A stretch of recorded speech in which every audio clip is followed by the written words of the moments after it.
কিছুদিন আগে আমি একটা ওয়েবসাইটে এই মিষ্টিটার ছবি দেখতে পাই, দেখেই বোঝা যাচ্ছিল কতটা ইয়াম্মি হবে। তো আমি খোঁজখবর নিয়ে দেখলাম এই মিষ্টিটার নাম হচ্ছে ক্ষীর সন্দেশ, যশোর এবং নড়াইলের বিখ্যাত একটা মিষ্টি। আমি ভাবলাম একটু চেষ্টা করে দেখি, তারপর যেই ভাবা সেই কাজ, বানিয়ে ফেলেছি। আর রেজাল্টটা কেমন এসেছে সেটা আপনারা দেখে নিশ্চয়ই বুঝতে পারছেন। এটা খেতে যে কত মজা সেটা আপনারা একবার না বানিয়ে খেলে বুঝতে পারবেন না। আর কথা না বাড়িয়ে চলুন তাহলে আমরা মূল রেসিপিতে চলে যাই। সন্দেশের ছানাটা বানানোর জন্য আমরা এখানে প্রথমে 1.5 টেবিল চামচ ময়দা সামান্য পানি দিয়ে গুলে পাতলা করে নিব। এই ময়দার মিক্সচারটা দুধে অ্যাড করলে ছানা অনেক বেশি সফট হবে। তারপর এখানে নিয়ে নিচ্ছি 1 কাপ পরিমাণ পানি, সেই সাথে দিয়ে দিলাম 1/4 কাপ ভিনেগার। এটা মিশিয়ে এক সাইডে রেখে দিচ্ছি।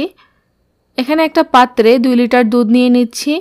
দুধকে জাল দিয়ে প্রথমে একটা বলক তুলে নিতে হবে। বলক এসে গেলেই চুলা বন্ধ করে দিয়ে আমি সেই ময়দার মিশ্রণ ঢেলে দিব এবং সাথে সাথে খুব ভালো করে মিশিয়ে নিব। ভালো করে মিশিয়ে নেওয়া হয়ে গেলে এবার সেই ভিনেগার আর পানির মিশ্রণটা অল্প অল্প করে দিয়ে আলতো করে মেশাতে থাকবো।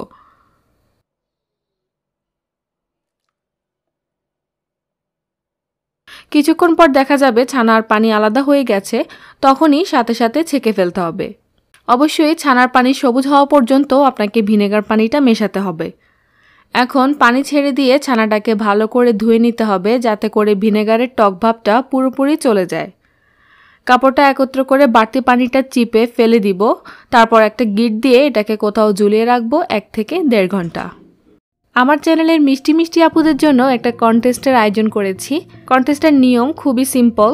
শুধু আমার চ্যানেলের কালো জাম, ক্ষীর টোস্ট, মালাইকারি, সাদা চমচম অথবা এই ক্ষীরের সন্দেশ রেসিপি, শুধুমাত্র এই 5টা ভিডিওর যে কোনো একটা আপনাকে আপনার অরিজিনাল ফেসবুক আইডিতে শেয়ার করতে হবে। শেয়ার করে একটা স্ক্রিনশট আমার ফেসবুক আইডিতে দিতে হবে। ব্যাস এতটুকুই। এখানে কিছু জিনিস অবশ্যই খেয়াল রাখতে হবে। প্রথমে আপনাকে যে 5টি রেসিপি কথা বলা হয়েছে সেই 5টির মধ্যে যে কোনো একটা আপনাকে শেয়ার করতে হবে। দ্বিতীয়ত, আপনার ফেসবুক আইডি অবশ্যই অরিজিনাল এবং অথেন্টিক হতে হবে।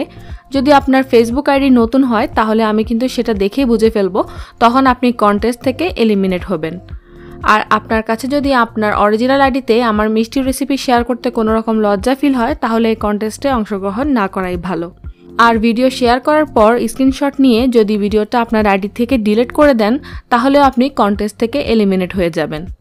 কন্টেস্ট চলবে আগামী 1 মাস পর্যন্ত। ফলাফল ঘোষণা করা হবে 23শে নভেম্বর। যারা যারা আইডিতে স্ক্রিনশট পাঠাবেন তাদের সবার নাম কাগজে লেখা হবে। তারপর সেখান থেকে আমার মেয়েকে দিয়ে আমি 5 জনকে সিলেক্ট করব। তাদের জন্য আমার তরফ থেকে পুরস্কার হিসেবে থাকবে আমার করানো লং মিষ্টি ক্লাসে ফ্রি এন্ট্রি, যার মূল্য 2500 টাকা এবং সেটার মেয়াদ থাকবে আজীবনের জন্য। আপাতত এতটুকুই গিফট করতে পারছি। ইনশাল্লাহ সামনে আরও বড় কিছু করার ইচ্ছা আছে। আশা করছি সবাই কন্টেস্টে অংশগ্রহণ করবেন। All the best. সন্দেশটাকে সেট করার জন্য আমি এখানে 6x6 ইঞ্চি একটা মোল্ড নিয়েছি। তার উপর বেকিং পেপার বিছিয়ে সেখানে কিছুটা ঘি ব্রাশ করে নিয়েছি। প্রায় 1.5 ঘন্টা পর ছানাটাকে নিয়ে এসেছি। এখন এটাকে একটা বাটিতে নিয়ে প্রথমে কিছুক্ষণ এভাবে মথে নিব যাতে করে দলাটা ভেঙে যায়। ছানাটা অনেক সফট হয়েছে, আপনারা দেখে নিশ্চয়ই বুঝতে পারছেন। ছানার দলা ভেঙে নিয়ে এখন এতে দিয়ে দিচ্ছি 1/2 কাপ চিনি।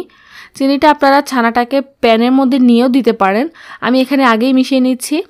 চিনিটা মিশিয়ে নেওয়ার পর আমি ছানাটাকে একটা প্যানের মধ্যে নিয়ে নিয়েছি।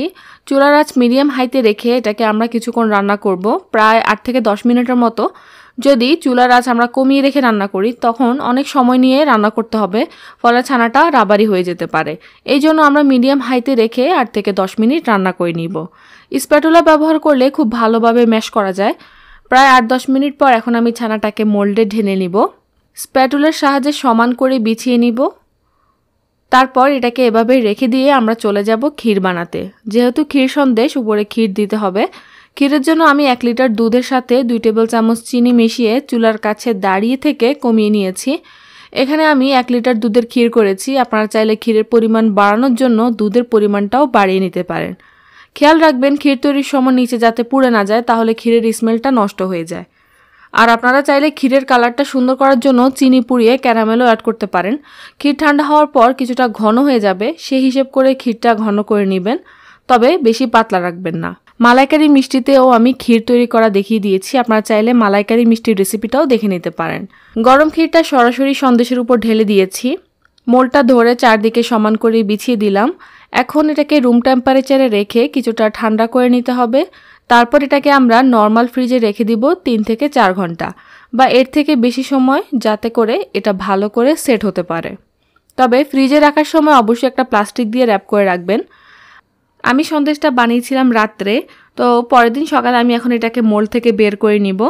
বেকিং পেপার বিছানোর কারণে খুব সহজে এটাকে উঠিয়ে ফেলা যাবে। এখন ছুরির সাহায্যে এটাকে স্কোয়ার শেপে কেটে নিব। প্রতিবার কাটার সময় ছুরিটাকে ধুয়ে মুছে নেবেন, তাহলে শেপটা ভালো হবে। আমি পিসগুলো দেখার সৌন্দর্যের জন্য একটু বড় বড় রেখেছি, এই জন্য 9 পিস হয়েছে। আপনারা চাইলে ছোট করেও করতে পারেন। আর আপনারা যদি বিজনেসে ইনক্লুড করতে চান তাহলে কস্টিংটা হিসাব করে সে অনুযায়ী প্রফিট অ্যাড করে নেবেন। তৈরি হয়ে গেল ভীষণ মজার ক্ষীরের সন্দেশ, যেটা যে কারো মন কেড়ে নেবে। আমার রিকোয়েস্ট থাকবে আপনারা এই সন্দেশটা একবার হলেও বানাবেন আর ছবি আমার সাথে শেয়ার করবেন। গ্রুপের লিঙ্ক ডেসক্রিপশন বক্সে দিয়ে দিব। আজকে তাহলে এখানেই বিদায় নিচ্ছি। এরকম আরও মজার মজার মিষ্টির রেসিপি আপনাদের সাথে শেয়ার করব ইনশাল্লাহ। সেই পর্যন্ত সবাইকে আল্লাহ ভালো রাখুন, সুস্থ রাখুন, সেই দোয়ায় বিদায় নিচ্ছি। আসসালামু আলাইকুম।